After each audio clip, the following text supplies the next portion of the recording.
Hello, everyone. Welcome to the latest edition of the GD Report. I'm G, and I'm D.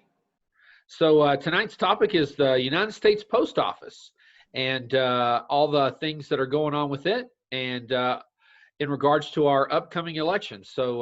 D, why don't you tell us a little bit about this situation and what's going on? Absolutely. Well, it's great to be back with everybody and hope everybody's doing well and staying safe. United States Postal Service is a lightning rod for controversy right now for a lot of different reasons, but mainly because of the global pandemic with the coronavirus COVID-19. What we're experiencing now is more and more states are shifting to a vote by mail process. In fact, some states are actually going to mail out ballots to every single registered voter. So this has a lot of politicians, most in particularly President Trump, concerned that if more people vote, that's going to be a negative for the Republican Party. Right. When in reality, a lot of statistics show that when in large states where there's a large mail-in vote population, it actually has helped Republicans in a lot of special elections. So there's some pretty strong evidence of that. So the president has basically installed one of his cronies, a large campaign contributor, as the postmaster general. And we have seen some systematic changes and shifts that have caused slowdowns in the mail over the last few weeks with the under the guise of looking to increase the efficiency of the Postal Service. But in reality, the scare that everyone has is that potentially we could end up with a slowdown where absentee and mail-in ballots are not counted, are lost, are put in a warehouse somewhere, and we don't know the results of our election for months, if we ever do, if those ballots are ever counted. Right. So Trump continues to trumpet the fact that that there's too much risk for fraud. There's too much, even though there's no evidence of voter fraud on a wide-scale issue. But at the same time, he just announced that, or the White House just announced that he and the First Lady had both requested mail-in ballots for the state of Florida. Right.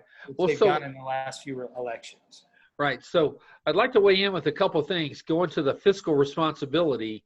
The post office has been in trouble for a number of years because of some, let's say, creative accounting. I want to say, and I may be wrong about this time frame, but about 10 years ago, the Republican Congress pushed through a bill that requires the Postal Service to fully fund the retirement for all of its employees, and not just the current employees, but they have to project out 50 years and tell Congress how many employees they expect to have in 50 years and fully fund those currently non-existent positions retirements. And so it's created a great financial, no other government agency has that mandate, and it's created a tremendous financial burden on the Postal Service to try and meet that. And that's why you see these numbers that the Postal Service is $5 billion or $5 trillion in the hole, because it's all kind of smoke and mirrors. It's as George Bush would say, it's all fuzzy math. Absolutely. Yeah, that dates back to the Postal Accountability and Enhancement Act 2006. Right. In February this year, the House, controlled by the Democrats, passed the USPS Fairness Act, and they met the 2/3 rule to be able to change that, which would eliminate the requirement.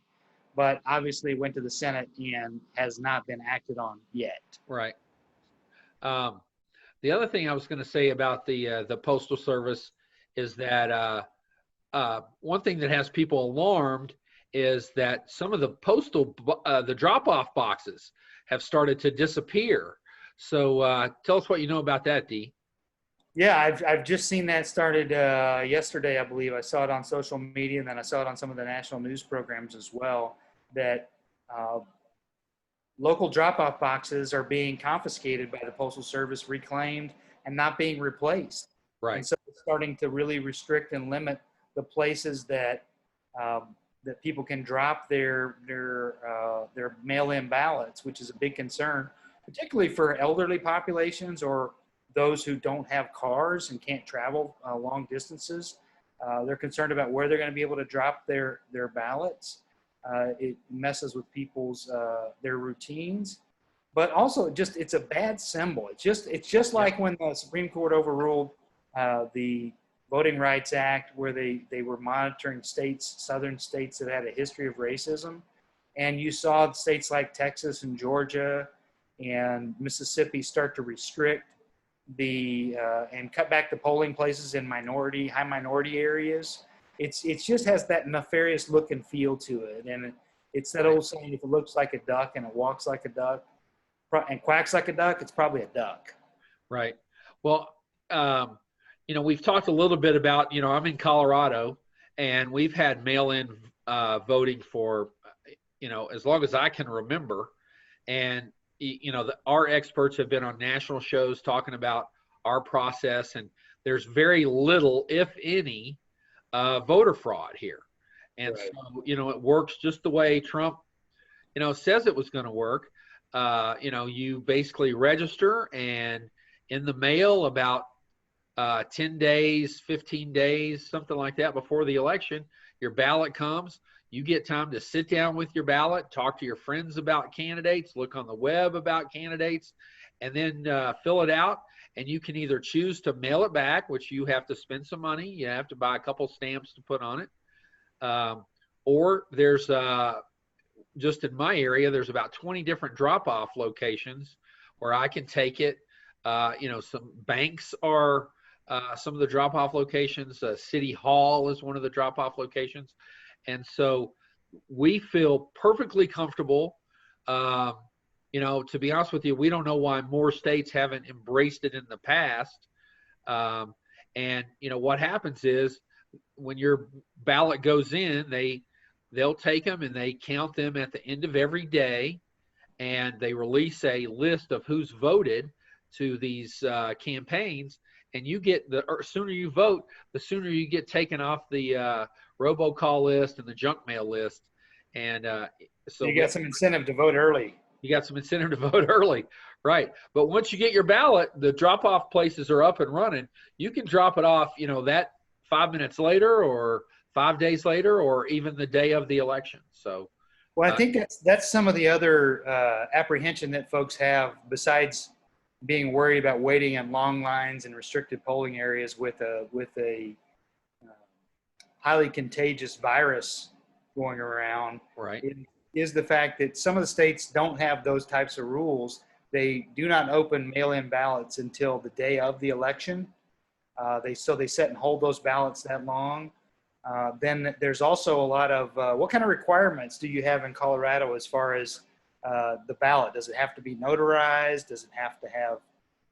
Nope. So the way they work it, and I know this because there was a signature snafu with my wife's one year. They compare your ballot, and I'm sure they don't do this with everybody. It's probably like the IRS. They pull out a certain number every year to audit, but they compare your ballot to your driver's license signature. And so if you have a state issued ID, which I understand everybody doesn't, but when you go to register to vote, you have to actually sign the card. So they do have your signature on file in some form or fashion. They compare your ballot to the signature they have on file. And if it doesn't match, then they boot your ballot out. And so one year my wife had kind of scribbled hers in, and it didn't really look like her normal signature. And so about a month after the election, they called her and they asked her if she had signed it. She assured them that she had. And they basically told her, well, you need to take greater care and sign your ballot a little closer to the signature we have on file, because this year's ballot didn't count. Now, that year, everybody we voted for won with pretty wide margins, or lost by pretty wide margins. So her vote wouldn't have made a difference. But as we all know, there have been elections where one vote or 5 votes is definitely is a deal breaker. And so now she takes pains to sign it like she normally. Right. But that's the only thing. Yeah, I know some states, like in the state of Oklahoma where I live, they require ballots to be notarized, and that's just another hurdle. And in my mind, it's another poll tax back up in the days of Jim Crow, where it's required. Now, I know the Democratic Party here in Oklahoma has instituted some drive-through notaries where they have some folks who are registered notaries who are notaries who are going to notarize the ballots at no cost to voters, and they can just drive through and get them notarized. And then there's a drop-off spot right there, a mailbox right where they notarize them, so they can drop them right in the mail. So there's also questions in some states, because some states have rules that if the ballot is not at the state election board by the November 3rd, which would be the election this year, they do not count. So if they come in late, even if they're postmarked, some states do not count them. So I think the overall theme that I feel about this is we need nationwide voter reform. Right. We need a voter reform bill that uniform voting system that's across the board. I feel like when people turn 18, they ought to be automatically registered to vote. Right. And register everybody as an independent. And then if they want to re-register themselves as a party, they can go do that. But everybody should be registered to vote, so that if they choose to vote, which we hope they do, that they're automatically in the pool to be able to cast a ballot. Right. Well, and you got to think that, I mean, we know that in the latest election cycles, there's been some significant shenanigans on the side of the Republicans. And I'm not singling them out, because the Democrats have done their fair share of shenanigans through the years. But, the Republicans are the ones that are doing it now. Our favorite governor, Brian Kemp of Georgia, has pretty much admitted that, he stole the election by eliminating how many polling places there were for blacks to go vote. And at some point, in this whole postal thing, people with any kind of common sense, they can see through that. And they see this as an attempt by Trump to just, limit the amount of people that can get their votes counted. And hopefully it'll limit it enough that his supporters will come through and he'll have enough votes and electoral votes to stay in power. And at some point, the electorate is going to see through that, and they're going to reject this thing in mass, and the Republican Party is going to be in a world of hurt, and may, as some have suggested, and not just Democrats, but some prominent Republicans, we may see the end of the Republican Party because of this kind of stuff. Yeah, I mean, the chief of staff, Mark Meadows, today, I believe it was with Jake Tapper on CNN, stated that they were going to fund the post office and they were going to cease any more removal of equipment, because the other thing besides just removing boxes is they were removing sorters out of major mail hubs, which causes the whole process to slow down. Yep. Whereas a package last year that may have taken, if I mailed it to Colorado, it may have taken it 2 days to get to the G-Man. Now it might take 7 days. Right. And so they were going through the process of slowing down the mail, all for political gain. It reminds me a lot of one of President Trump's closest advisors, former governor of New Jersey, Chris Christie, when he shut down the George Washington Bridge. Right. All is to try to, as a political retribution for the mayor of that city on the New Jersey side. And what happens in reality when you do these kinds of things is you think it's for one political end, and in reality, you punish other people. Yeah. In those cases, there could have been people who were waiting on an ambulance to get there. The traffic was backed up so long, it could have caused an ambulance not to get to somebody, and somebody could not have received emergency care.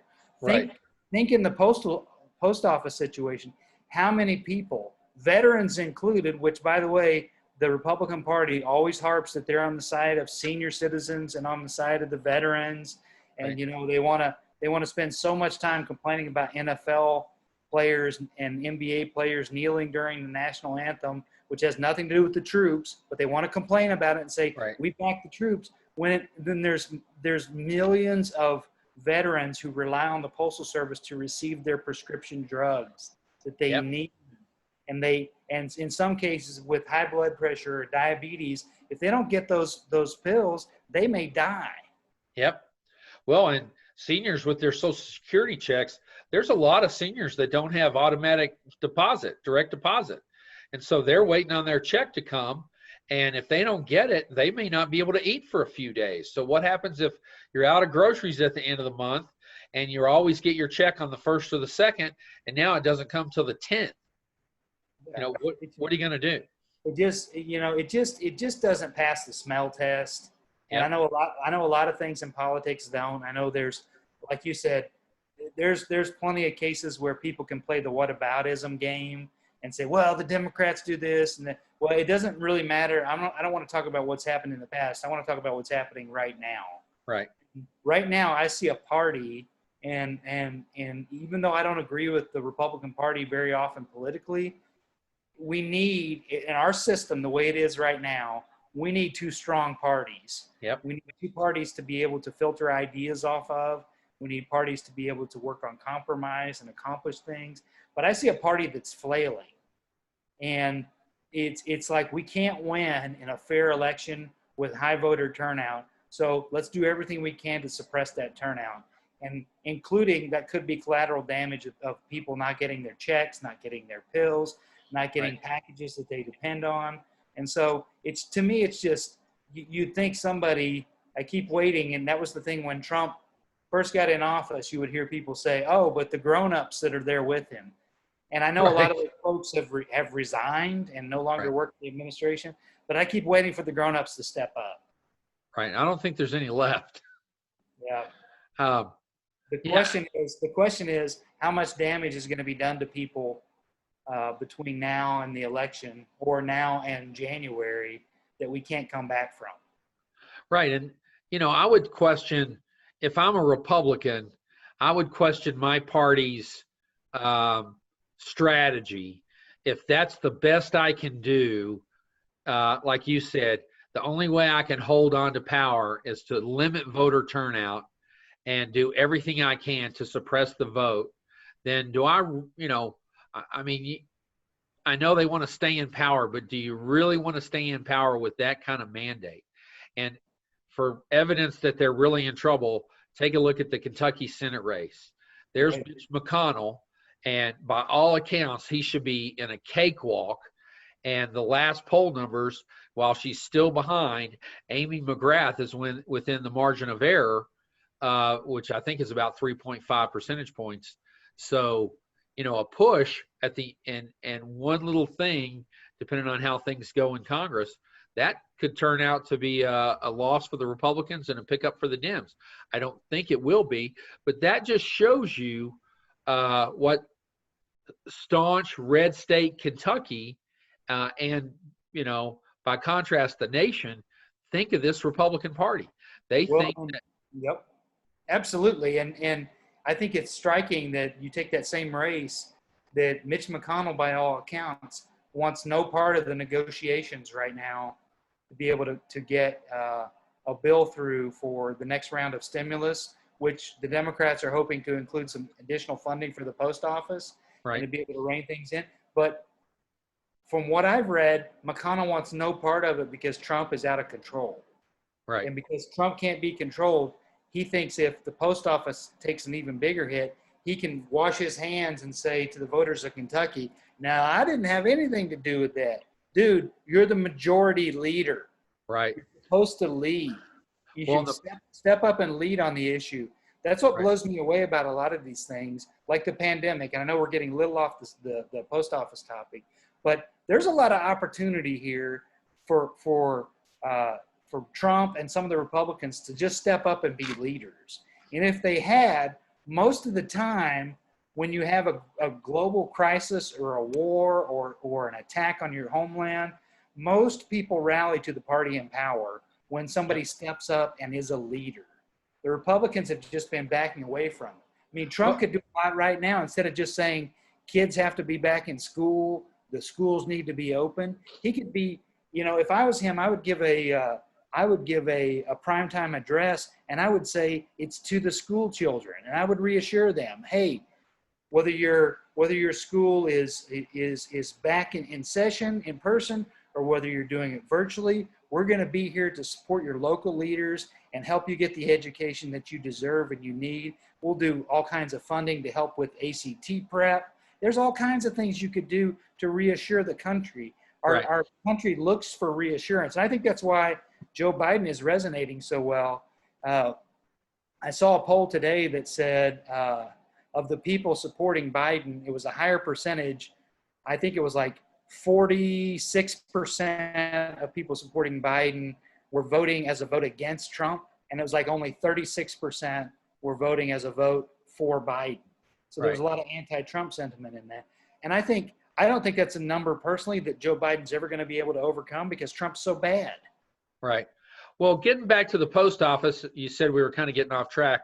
You know, when the Republicans acquiesced to everything Trump wanted to do, when they limited the witnesses at the impeachment trial, which was basically a sham, you know, they wanted to show everybody they were a unified party, that this was all BS, which anybody in their right mind knew that it wasn't.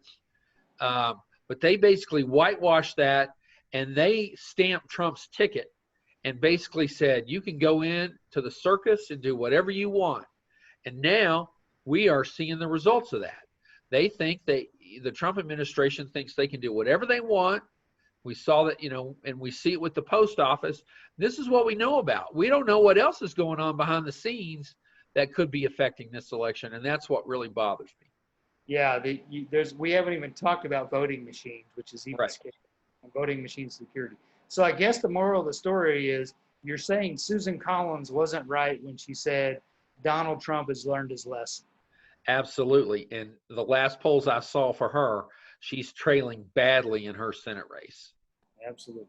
So, well, hey, this has been a great topic, and I think it shows the value of why everybody needs to get out and vote. Everybody needs to get registered to vote. Again, drop us a line. If you're not sure what state you're in, we'll find out the procedures. We'll help you understand the deadlines, but please get registered to vote. You can see a lot of our opinions on this podcast, but the bottom line for both G and D is we want you to vote. yep. We want you to participate. Democracy and a Republican democracy that we live in, it's not a spectator sport. It's a participatory sport, and we need everybody playing. Absolutely. All right, everybody. We'll see you on the next one. Thanks for listening and watching. Bye-bye.